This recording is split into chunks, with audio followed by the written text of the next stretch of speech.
Nakain ko muna yung mga junakis ko bago kami umalis. Hi everyone! Nandito naman ako. Mag-share na naman ako ng simpleng buhay ko dito sa Canada. Sunday ngayon dito sa Canada, kaya ito, pumunta pa mga kami sa Tuntay. Ito yung supermarket na lagi namin pinupuntahan.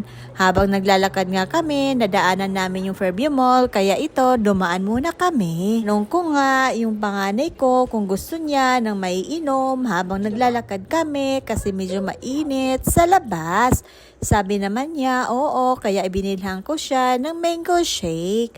Then habang naglalakad kami, may nakita kami na playground, kaya ito, napadaan kami. Bale, yung nakakita pala ng playground na to, yung pangaanak ko. Diyos mio, marimar, ang tatalas ng mga mata nila pag mga ganitong laruan. Habang naglalaro nga kami, itong bunso ko, panay tawag habang iniikot niya kasi may tunog. Tapos pagkalingon niya, nakita niya yung ate nakaupo, kaya ito, kinuha niya at pupunta daw sila sa pinaka, ito, ano bang tawag? Parang grocery store, many grocery store. Charot. But, haim. Basta ano yan, parang pinakatindahan dito sa playground.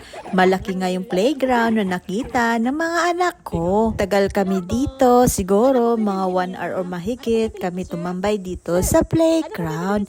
Hinayaan ko muna yung mga anak ko na maglaro hanggang sumagsawa sila. Habang naglalaro nga sila dito, ito nasampulan si mama. Nandito si mama sa loob, pinapasok ni Bunso.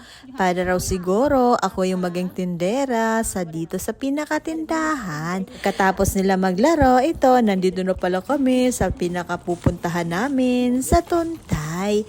Thank you for watching guys. Bye-bye. Ingat kayo lagi.